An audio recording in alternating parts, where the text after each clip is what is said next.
13 अप्रैल 1984 सुबह के 5:30। हवा इतनी तेज कि जैसे पहाड़ भी कांप उठे। तापमान -50 से नीचे, सामने सिर्फ बर्फीला नरक, और उसी नरक के बीच भारतीय सेना के हेलीकॉप्टर बर्फ की दीवारों को चीरते हुए आगे बढ़ रहे थे। हेलीकॉप्टर के रोटर बर्फ को ऐसे उड़ा रहे थे जैसे किसी ने आसमान से सफेद धूल बरसा दी हो। ये कोई साधारण मिशन नहीं था, ये एक ऐसी जंग थी जहां दुश्मन की गोलियों से पहले मौसम मार देता है। नीचे कुछ दिखाई नहीं दे रहा था, सिर्फ सफेदी, अंतहीन सफेदी, और उस सफेद सन्नाटे के बीच कुछ जवान उतर रहे थे, ऐसे इलाके में जहां इंसान रहना तो दूर, खड़ा भी नहीं रह सकता। ये कोई फिल्म का सीन नहीं था, ये था ऑपरेशन मेघदूत। लेकिन इस कहानी की शुरुआत उस सुबह से नहीं होती, इसकी शुरुआत होती है एक अधूरी रेखा से। 1949 का कराची समझौता, भारत और पाकिस्तान के बीच युद्ध विराम रेखा तय हुई। नक्शे पर सब कुछ स्पष्ट था, जब तक कि बिंदु NJ 9842 तक बात पहुंची। उसके बाद सिर्फ शब्द लिखे गए, थेंस नॉर्थ टू ग्लेशियर्स, यानी सीमा आगे ग्लेशियरों की ओर जाएगी। पर कहां से जाएगी, कैसे जाएगी, ये कभी साफ नहीं किया गया। वही अस्पष्टता आगे चलकर रणनीतिक संकट बन गई। सियाचिन ग्लेशियर, काराकोरम पर्वत श्रृंखला में बसा यह 76 किलोमीटर लंबा दानव, दुनिया का दूसरा सबसे लंबा गैर ध्रुवीय ग्लेशियर, समुद्र तल से 18 से 22,000 फीट की ऊंचाई, जहां तापमान -50 डिग्री से नीचे चला जाता है, जहां हड्डियां जम जाती, सांसें थम जाती, हवा में ऑक्सीजन की कमी और आंखें बर्फ की चमक से अंधी हो जाती हैं, जहां हवा चेहरे को चाकू की तरह काटती। ये दुनिया का सबसे ऊंचा और सबसे ठंडा युद्ध क्षेत्र बनने वाला था। लेकिन 1970 के दशक तक किसी ने कल्पना भी नहीं की थी कि यहाँ सेना भेजनी पड़ेगी। लेकिन सवाल उठता है, इतनी जानलेवा जगह पर जहाँ सिर्फ बर्फीला रेगिस्तान है, वहाँ भारतीय जवानों को जाने की जरूरत ही क्या है?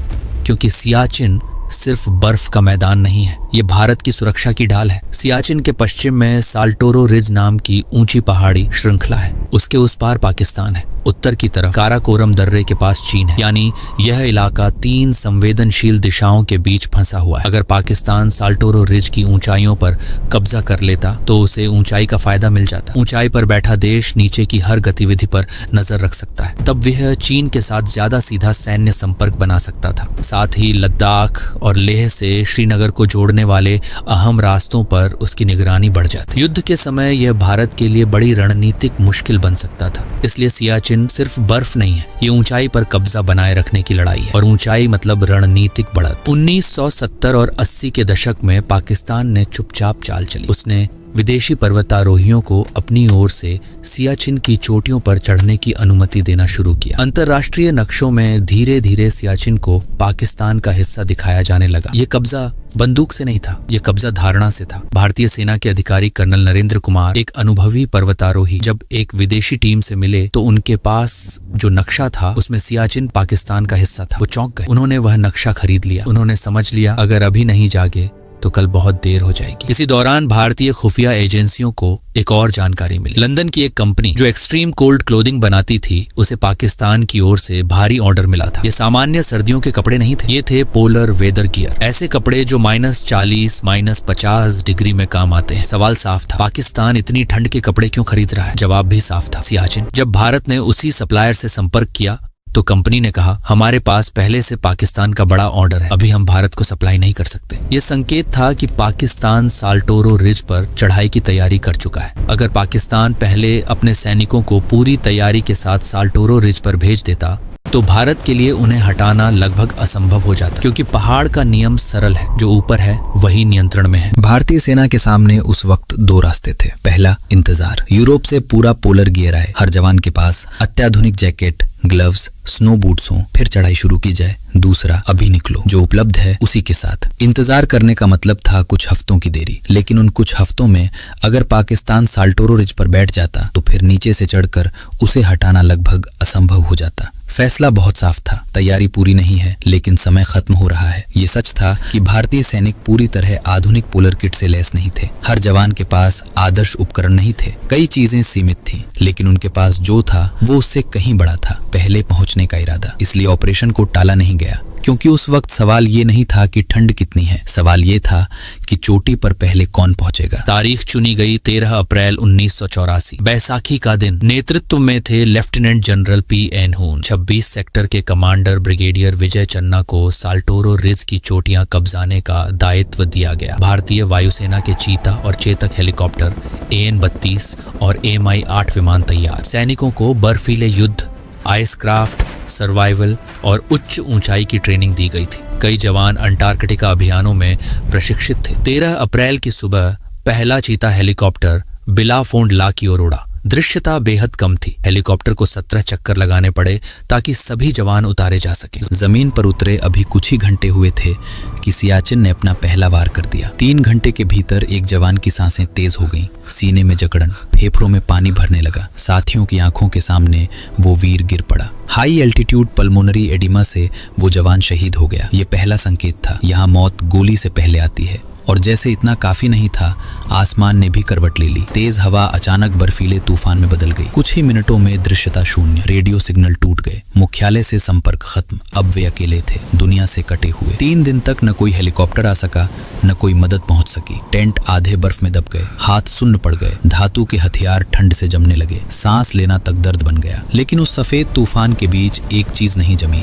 उनका इरादा। अब हालात ऐसे थे कि हर सैनिक अपने भीतर जवाब तलाश रहा था। पीछे हटना संभव था, मौसम का हवाला देकर नीचे उतर जाया जा सकता था। कोई उन्हें कायर नहीं कहता, शायद जिंदा बच जाना भी आसान होता। दूसरा रास्ता था ठहर जाना, तूफान के बीच, ठंड के बीच, मौत के साए के बीच। उन्होंने फैसला किया, यहाँ से अब कदम पीछे नहीं जाएगा। उन्होंने बर्फ में पैर गाड़ दिए, क्योंकि उस दिन सवाल उनकी जिंदगी का नहीं था, सवाल था कि उस चोटी पर तिरंगा रहेगा या नहीं। 15 अप्रैल तक उन्होंने बिलाफोंड ला पर कैंप खड़ा कर लिया। 17 अप्रैल को सिया ला पर तिरंगा लहरा चुका था। लगभग 300 सैनिकों ने साल्टोरो रिज के अहम दर्रों सिया ला, बिलाफोंड ला, ग्योंगला पर नियंत्रण स्थापित कर लिया। दोस्तों, वीडियो में आगे बढ़ने से पहले चैनल को सब्सक्राइब कर दीजिए, क्योंकि आपका एक सब्सक्राइब ही हमें अगली वीडियो लेकर आने का मोटिवेशन देता है। 23 जून 1984 सुबह बिलाफोंड ला। लांस नायक चंचल सिंह निगरानी पर थे। उन्हें नीचे हलचल दिखी, दुश्मन चढ़ रहा था। उन्होंने तुरंत सूचना दी। भारतीय जवान अपनी अपनी पोजीशन में आ गए। कुछ ही पलों में गोलियां चलने लगी और तभी एक गोली सीधी चंचल सिंह को लगी। वो गिर पड़े। सियाचिन की बर्फ ने एक और नाम अपने भीतर समा लिया, लेकिन उनकी शहादत ने भारतीय जवानों को और दृढ़ कर दिया। इस मुठभेड़ में पाकिस्तान को भारी नुकसान हुआ। कई पाकिस्तानी सैनिक मारे गए। हमला नाकाम रहा, लेकिन कहानी यहीं खत्म नहीं होती। इसके बाद भी पाकिस्तान ने कई प्रयास किए, जून, अगस्त 1984 में, लेकिन हर बार नाकामी। 1987 सियाचिन की जंग अभी थमी नहीं थी। पाकिस्तान ने साल्टोरो रिज की एक बेहद ऊंची और रणनीतिक चोटी पर कब्जा कर लिया। वहां एक पोस्ट बनाई गई, कायत पोस्ट। वो चोटी लगभग सीधी खड़ी दीवार जैसी थी। नीचे से देखने पर लगता था जैसे बर्फ का एक विशाल स्तंभ आसमान में धंसा हो। ऊपर बैठा दुश्मन नीचे की हर भारतीय पोस्ट पर नजर रख सकता था। सीधी चढ़ाई लगभग नामुमकिन, और सामने से हमला आत्महत्या जैसा, लेकिन उसे छोड़ा भी नहीं जा सकता था। भारतीय सेना ने ऑपरेशन राजीव शुरू किया। एक छोटी टुकड़ी, सीमित रास्ता, चारों ओर गहरी खाई, सिर्फ रस्सियां, बर्फ काटने के औजार और मौत का साया। सीधे रास्ते से चढ़ाई करना दुश्मन की नजरों में आना था, इसलिए नायब सूबेदार बाना सिंह और उनकी टीम ने वो रास्ता चुना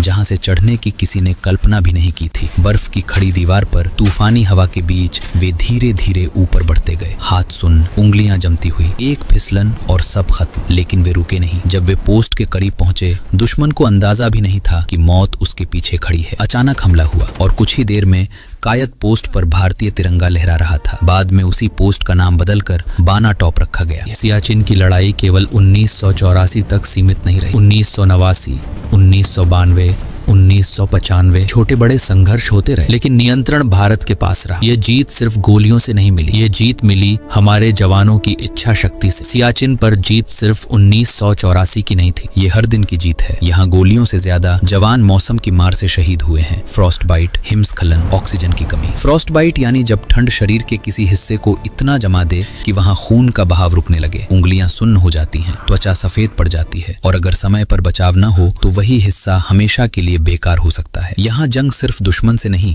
मौसम से भी है। लेकिन अगर आज सियाचिन भारत के नियंत्रण में है तो उसकी वजह वही निर्णय था जो 13 अप्रैल 1984 को लिया गया था, पहले पहुंचना और हर कीमत पर टिके रहना। रणनीतिक रूप से सियाचिन भारत के लिए एक ढाल है। ये पाकिस्तान और चीन के बीच एक बाधा की तरह खड़ा है। ये नुब्रा नदी का स्रोत क्षेत्र है जो आगे चलकर सिंधु नदी में मिलती है और सिंधु पाकिस्तान की जीवन रेखा है। अगर ऊंचाइयां आपके पास हैं तो निगरानी भी आपके पास है, और अगर निगरानी आपके पास है तो बढ़त आपके पास है। 1999 का कारगिल युद्ध याद है, वह भी ऊंचाइयों की लड़ाई थी। सियाचिन ने पहले ही सिखा दिया था, पहाड़ पर जो पहले बैठा वही जीतता है। आज भी भारतीय जवान सियाचिन में तैनात है। महीनों तक बर्फ के बीच, परिवार से दूर, हर सांस एक चुनौती। और हर सुबह जब सूरज की किरणें बर्फ से टकराकर आंखों को चुभती हैं तो वहीं कहीं तिरंगा लहराता है। सियाचिन हमें याद दिलाता है कि सीमाएं सिर्फ नक्शों पर नहीं खींची जाती, वे खून, साहस और त्याग से तय होती हैं। 13 अप्रैल 1984 को शुरू हुआ ऑपरेशन मेघदूत केवल एक सैन्य अभियान नहीं था, ये एक घोषणा थी कि चाहे ऊंचाई कितनी भी क्यों ना हो, चाहे ठंड कितनी भी क्यों ना काटे, भारत अपनी सरहदों की रक्षा के लिए वहां भी खड़ा रहेगा, जहां इंसान का सांस लेना भी एक संघर्ष हो। सियाचिन की बर्फ आज भी सफेद है, लेकिन उसके नीचे दफन है